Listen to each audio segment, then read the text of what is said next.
What it do, cuckolds? It's your boy the Hater, and it's time for Smackdown review. After last night's video, I then started watching Smackdown, and honestly, I ended up watching all of it because I was busy doing a few other things and relaxing as well with my hookah in my basement, you know what I'm saying? So I actually watched all of it, unfortunately, and I was finished at like 3 or 4 in the morning. You know, maybe even longer, honestly, because I went to bed really late. But either way, the way all this stuff went down was like very, very interesting, in my opinion. The whole scenario was just very, very odd. The whole episode was very, very odd because even though it is exactly what you would expect, which is like a filler episode that puts us into a situation that has to do with WrestleMania, a lot of the stuff was just really, really bad, you know? Like, Raw, I think it was last week when I said it was pretty good. This was not that. This was just complete garbage. So, without further ado, let's get to it, you know, the way we typically does, segment by segment. All right, so first up, CM Punk comes out, right? Actually, no. The first thing that happens is the typical Joe Tessitore introduction, right? This introduction, I don't know why, maybe it's because I was stressed and tired, but it felt longer than usual. This was fucking eternal, you know what I mean? It just kept going on and on and on and on and on.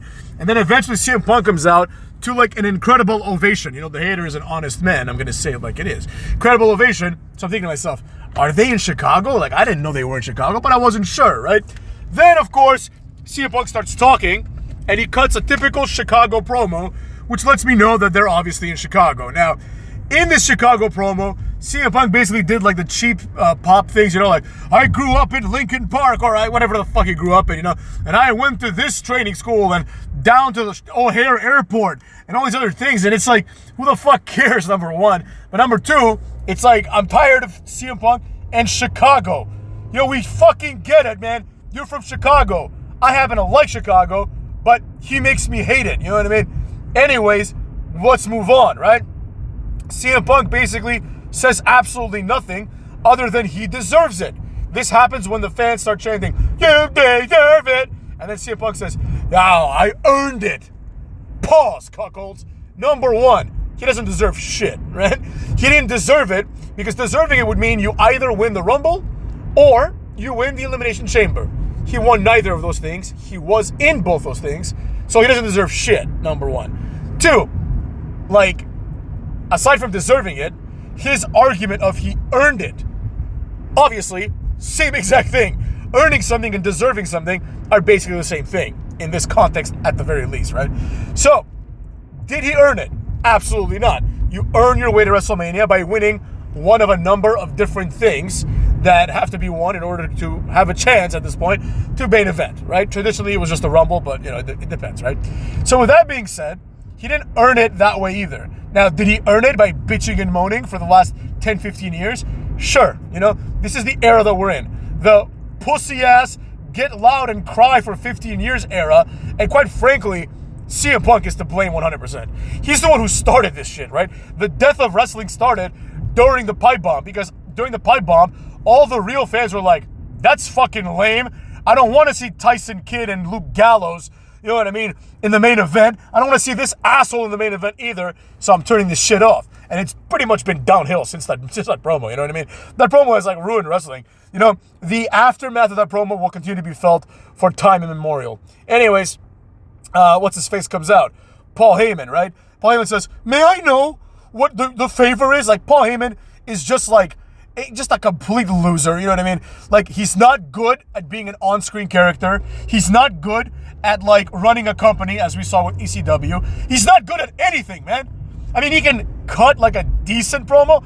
Decent. Like, he's on the level of, like, Kit Wilson from Pretty Deadly. He's not this great promo guy. He really isn't. All he does is he just, like, doesn't fuck the words up. You know how to pronounce words. He's clearly an intelligent guy to a certain extent. But the character of Paul Heyman is usually, like, a piece of shit. But now he's even more of a piece of shit, right? Like, traditionally, when he was like the manager for Brock Lesnar, he was kind of like the handler and the guy that would let Lesnar loose on people, right? Now he's just like a pussy. Like, his character is, he's this groveling loser of a man. So he grovels to CM Punk. He He grovels to Roman Reigns. He's like in love with them. It's fucking weird. But anyways, all that shit goes down. CM Punk says, I'll tell you later, son, when Roman Reigns just appears. That's what I'll tell you because he's not here yet. So, like, go fuck yourself, right? All right, fine.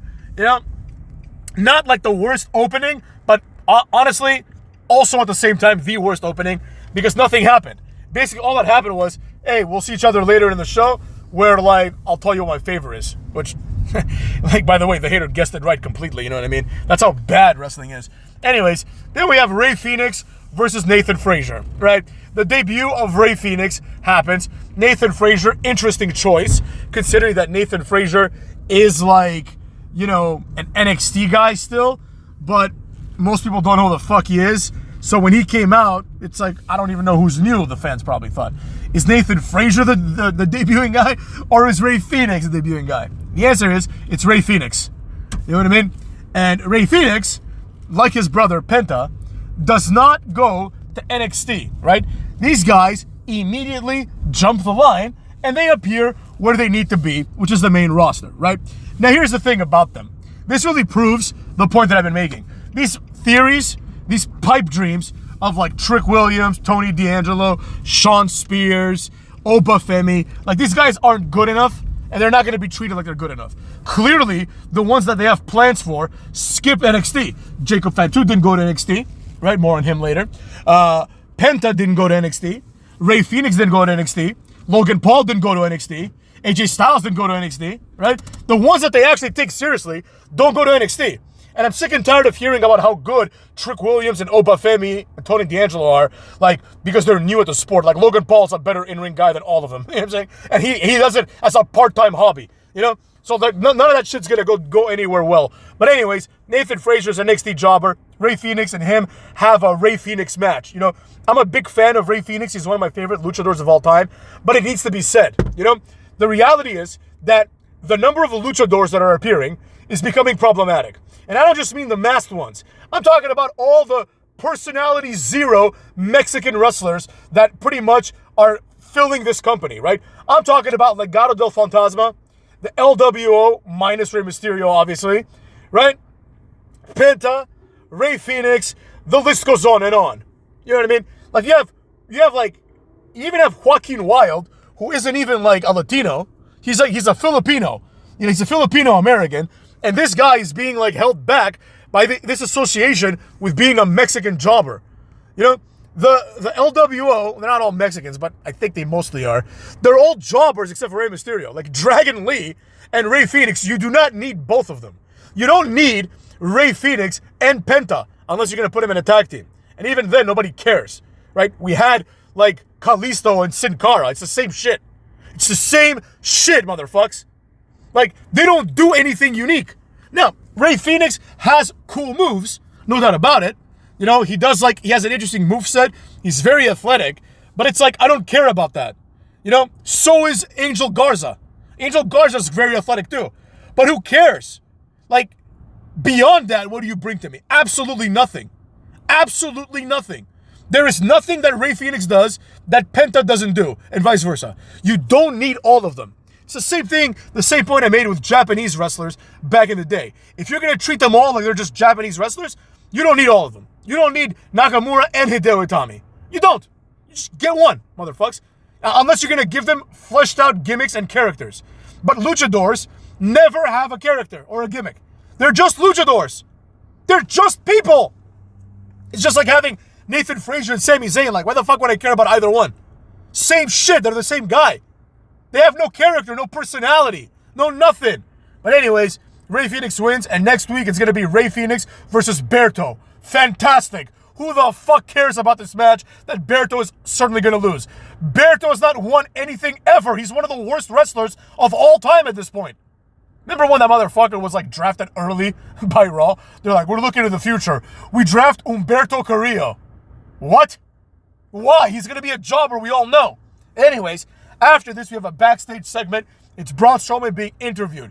He gets interviewed, and he essentially says that tonight, it's going to be him versus versus what's his fucking name? Jacob Fatu, right? And I don't know why I made that voice because he doesn't sound like that. But basically, Braun Strowman is underrated on the mic.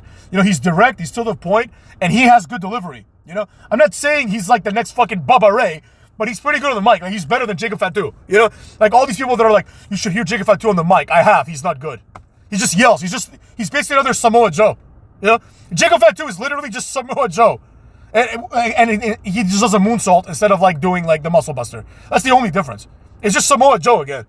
You know, there's nothing special about him. There's nothing interesting about him. He sucks. But anyways, like as Braun Strowman is cutting his promo, Solo Sikoa and fucking Tama Tonga appear, right? And Tama Tonga continues to insist on doing the yeah thing, which is fucking embarrassing. It's like this is beyond cringe, right? This is like humiliating at this point. Like his kids, when he has kids, if he has kids, they're gonna see him do that one day, and they're gonna be like, "Wow, Dad, you really were a fucking loser. They really had zero respect for you to even let you do this. It's humiliating." But anyways, another thing that should be noted is that standing next to Braun Strowman, Solo Sikoa and Tama Tonga look like children, right? It is not believable in the slightest that these two guys could ever beat up Braun Strowman. They have no chance. Like, Braun Strowman with one arm, I think would beat them up both at the same time. Like, they have no chance. It's a zero chance scenario. Jacob Fatu also has no chance.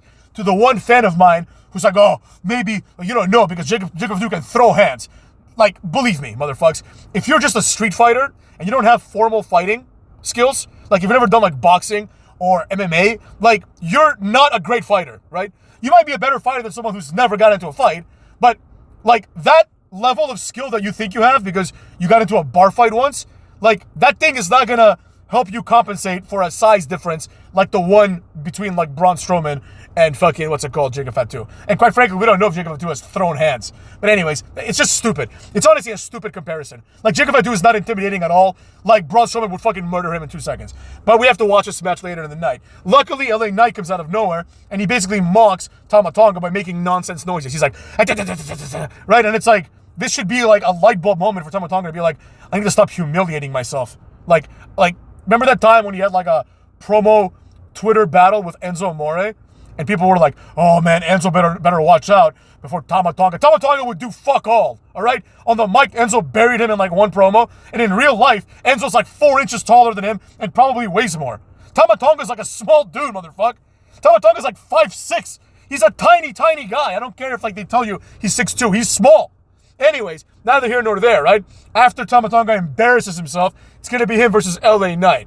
So, with that being said, nothing really happened that mattered beyond this, except for the match itself, right?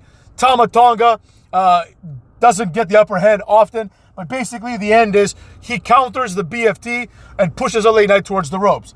Solo Sikoa gets up to do the Samoan spike on the apron, like misses because LA Knight ducks. LA Knight takes him out and then hits the BFT on Tama and pins him, gives him 3 the hard way, right? Easy peasy lemon squeezy, exactly what you'd expect. Tama Tonga is a complete nothing of a jobber. Anyways, but it is what it is.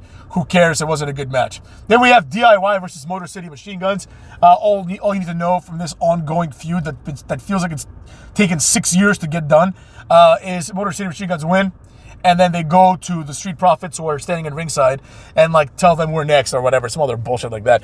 None of the tag teams here are interesting. Motor City Machine Guns are boring because they have no gimmick. DIY is boring because they have no gimmicks. And the Street Profits are boring because they have no gimmicks. Simple as that. It's like, I couldn't give a fuck about Street Profits or DIY. They're both the same thing to me. I don't give a shit. Just because like Tommaso Ciampa is bald and has blue eyes, and Montez Ford has hair and is a black guy, and Johnny Gargano is of Italian descent, and Street Profits are supposed to have this like urban type gimmick because they're called the Street Profits, but they're just 2 guys. You know what I mean? Like, they're not interesting at all. It's just 2 guys that come out. At least when they dance like idiots, at least the children could be entertained, because there's no way that Montez Ford, there's absolutely zero way that Angelo Dawkins has entertained anybody ever with anything other than his moves, right? But Montez Ford, he may have entertained a few children and a few people that are just easily entertained, But like now they're not even doing like the dancing shtick. They just come out like all serious and shit. And then they still say we want the smoke, which is a terrible ass catchphrase. Doesn't even make any sense, It's one of the stupid ass slangs of like modern day which make absolutely no sense. You know, people are like, oh man, doing this is diabolical. Like, shut the fuck up. Stop trying to be cool. Like, honestly, Gen Z, just stop it. It's never gonna happen, you know? You're a bunch of dorks. So anyways, with that being said, nobody could possibly care about this match either. I'm sick and tired of seeing this like back and forth nonsense, right? Then we have the Charlotte Flair, what's it called? Tiffany Stratton, right? Segment. It's really, really bad. It's just really, really bad. Like, I don't know how anyone could enjoy this. To me, the Charlotte Flair and Tiffany Stratton segment was like one of the worst things I've ever seen. I'm not exaggerating. It was just really, really bad, right? Basically, Charlotte says that Tiffany has a squeaky voice. That she's a great Nepo baby. She gets booed mercilessly. Charlotte pretty much gets booed so much that she doesn't even cut her promo. Tiffany Stratton, for no reason, says like Charlotte ain't shit, or she says the word shit one way or another for no reason. Like, there's no reason for them to be angry at each other at all, you know? But they are, nevertheless. Basically, Tiffany says that when Charlotte was 25, she was trying to be a beach volleyball player, but Tiffany Stratton at 25 is the women's champion. Like, nobody cares. You know what I'm saying? Nobody gives a flying fuck. Tiffany Stratton's never going to be bigger than Charlotte as a wrestler. Tiffany Stratton also looked really weird. You know, like, I don't know why. Like, because her character is supposed to be that she's just an athlete, right? Like, her character originally was she's, like, you know, a rich girl, but then her character just became, like, she's another Charlotte. Like, that's literally her character. But for some reason, she always, like, sluts it up. I don't know. She just looks like she should be working a corner, like, straight up, you know? And, like, there's nothing wrong with looking like that, right? There's nothing wrong with slutting it up if that's part of the storyline. Like, for example, Trish Stratus, her entire thing was, it's all about her sexuality. You know what I mean? Like, basically, like, every time she would interact with a male, it was in a sexual manner, right? That was her character, dumb fucks. But with Tiffany Stratton, she's just like a Charlotte, right? There's nothing, like, remotely sexy about her in terms of, like, the way she carries herself, right? There's, like, she's just an athlete. She just sluts it up so she can take Instagram photos, I guess. I don't know, but I don't like it. Anyways, nobody could care about this. Then we have B-Fab versus Naomi. You know, I actually enjoyed this only because Naomi had a new finisher, which they called, like, a kneeling lung blower, but it's basically like a one knee code breaker to the face from a kneeling position. So it's kind of like the Kamigoye. I thought she was gonna do, like, the Kamigoye, which is the finishing move of that Kota Ibushi, right? But instead she just, like, fell backwards and did like a code breaker type thing, right? I enjoyed that. I hadn't seen her do that before. I like that as a heel, she understands it's time for a new finisher. You know what I'm saying? Maybe she can tell her brother-in-law Jey Uso to get a new finisher now that he's, like, not a jobber anymore. You know? So that's how that went down. You know, good for her. She's trying. I give her props. Next up, we had Jacob Fatu versus Braun Strowman. This was actually not a bad match. I enjoyed this. I enjoyed it because I thought look, what would happen is they would have, like, this, like, 5-minute match where they both get, like, knocked off a high, like, perch, and it just ends in a double last man standing, whatever, double count out, I guess, whatever the fuck you call it, right? That's not what happened. The match went on for, like, several commercial breaks, but it was good because it went longer than I thought. And, you know, it's kind of a treat, right? Like, if you're watching this live, that's the kind of match you want to see live, right? You want to see something cool, something where people are going through tables and things like that. But beyond that, like the finish, for example, which I think is like 90% of the match comes down to the finish. The finish was, after running into each other several times, Braun Strowman is getting back in the ring. There's a table perched in the corner, and as he's getting up, he's, like, kind of, like, bent over, and Jacob Fatu just does the running ass to the face and puts him through a table. And, all right, fine. You can get by the idea that, like, all right, these motherfuckers, like, have been going through tables and suplexing each other and things like that, so it is what it is. But the problem that I have with this is, like, at the end of the day, it's an ass to the face through a table. And this was enough to keep Braun down for 10 seconds, while also keeping Jacob Fatu down for 9, you know? You just did an ass to the face, motherfucker. You know, it's not this high-impact move, but it's good that, you know, he won the match fair and square. You know, it's going to be Jacob Fatu versus LA Knight at WrestleMania. So, you know, Jacob Fatu, like, for all the shit I talk about him, I will say this, like, he definitely deserves a match at WrestleMania because he's been, like, carrying SmackDown in many ways, in the sense that, like, he wrestles all the time, you know, compared to, like, the rest of the people that he's involved with. because he doesn't wrestle as much as Carmelo Hayes, maybe, but he wrestles, right? Oh, speaking of Carmelo Hayes, after the DIY match, right? I forgot to say this. There was like a backstage segment, which was great. It was Pretty Deadly, which are both great. They're both underrated on the mic. And it was them against Miz and Mello, who are walking backstage. Miz and Mello are basically turning into a tag team for real. And I really enjoy that. Mello don't Miz. It's pretty cool. Pretty Deadly say like, oh, Miz, like, how many tag team partners have you had? Like, they say like it's an insult, which is really weird. Because it's like, the Miz is a 9-time tag team champion. He's won tag team titles with like nearly everybody that he's tag team with. Right? Show Miz. Remember Show Miz? He won with, obviously, John Morrison a million times. He won with, who else? R-Truth. You know what I mean? Damian Sandow. Like, the Miz basically is like a tag team GOAT at this point, He's up there. He's up there as like one of the best tag team wrestlers of all time because he's won with so many partners, right? And he's going to have to carry Mello to the top of the tag team division because that's what The Miz does well, I think, is he just carries people to the top with him. Carmelo Hayes, like, he's obviously a talented guy, but like, he's not going to do anything to like add to Mello Don't Miz. He doesn't have the charisma of The Miz. He doesn't have the presence of The Miz. He's just not on the same level. But he's good enough, and he deserves a spot like this, right? So it could have been worse for him, He could be fired. He could be in the Andrade spot where nothing happens. Anyways, whatever. It was what it was. That was fine. I should also note that at some point, I forgot when it happened, Kevin Owens came out, and it sounded serious. It sounded like he's injured. He has to get neck surgery, That sucks. If it's a real thing, that sucks ass. Because Kevin Owens, like, he is a human being, and I don't want him to get hurt, obviously. But I will not lie. The hater will tell the truth. The fact of the matter is that I'd rather not see Randy Orton versus Kevin Owens than see it. Like, if there were two possibilities, like Mania has this match or doesn't have this match, I would elect the latter, that it doesn't have this match. I have no interest in watching Kevin Owens do anything. He's one of the worst wrestlers of all time. Now, Randy Orton is freed up now, so you can maybe think of something else to do with Randy Orton. I don't give a fuck what it is. It can be Randy Orton versus Otis. That's more compelling than Randy Orton versus Kevin Owens to me. So, move forward with that. When Randy Orton is told this news by Nick Aldis, he RKOs him. So there you have it. Like, Kevin Owens kind of did like a face turn almost, because he was like, I don't know when I'll be back. Like, it's been a privilege. Like, that kind of shit, I don't care at all. I hope he's better, but, I don't give a flying fuck. Then it's time for the second segment that involves CM Punk and, Roman Reigns. And this one, for some strange reason, also involved Seth Rollins. Long story short, let's just cut to the chase. Roman Reigns comes out and he's like, come out here, CM Punk, tell me what the favor is, right? He comes out, but before he does, Seth Rollins comes out. Roman Reigns is like, what the fuck are you doing here?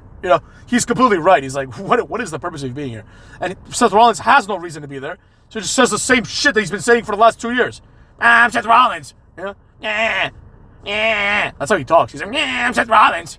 Oh, CM Punk's a snake. Oh, I'm Seth Rollins. Shut the fuck up, He comes out there, does that shit, and basically CM Punk comes out, does like an introductory paragraph, if you will, before he cuts to the chase. And what he says basically is like, they never believed in me. Like, nobody cares about this. Nobody gives a shit about this. They never believed in me. He's cut this promo 100 times. Nevertheless, he cuts it once more because he's a cuck. Then what happens is CM Punk then reveals that the favor is that, Paul Heyman is going to be in his corner, right? And then this creates tension, right? But at the end of the day, it's like, who gives a shit? You know what I mean? Like, Paul Heyman is not this, like, great corner man, right? He doesn't do anything. He just waits there and says, go! That's it. That's all he does. He doesn't interfere or anything like that. He's not this, like, great manager, number one. Number two, it doesn't matter if he accompanies CM Punk, like, into the ring, right? It doesn't matter if he's in CM Punk's corner, because he's still going to be torn. He's still going to be like, oh, who do I cheer for, right? Seth Rollins is there. He's just laughing his ass off at the turn of events. There's absolutely zero reason why Seth Rollins is in this match. There is literally no reason at all. So the only logical thing that's going to happen is that Seth Rollins is going to be the one to retain Paul Heyman's services at the end. So probably what's going to happen is there's going to be a spot where there's like a chair or something, And Roman Reigns is going to say, give me the chair, Paul. And Paul Heyman's going to say no, right? He's going to say no. And then, like, CM Punk's going to do, like, a shitty kick to Roman Reigns. He's going to be like, give me the chair, Paul. And Paul's going to be like, no, right? He's going to turn heel. And that's when, like, Rollins is going to attack him from behind. Heyman's going to give him the chair, and he's going to blast them both and win, right? Or some other, you know, it doesn't have to be a chair. It could be a kendo stick. Doesn't matter. The point is, we're going to have that moment. I'm predicting it now. Where basically Paul Heyman, like, looks like he's aligning with one person, right? Let's say it looks like he's aligning with CM Punk.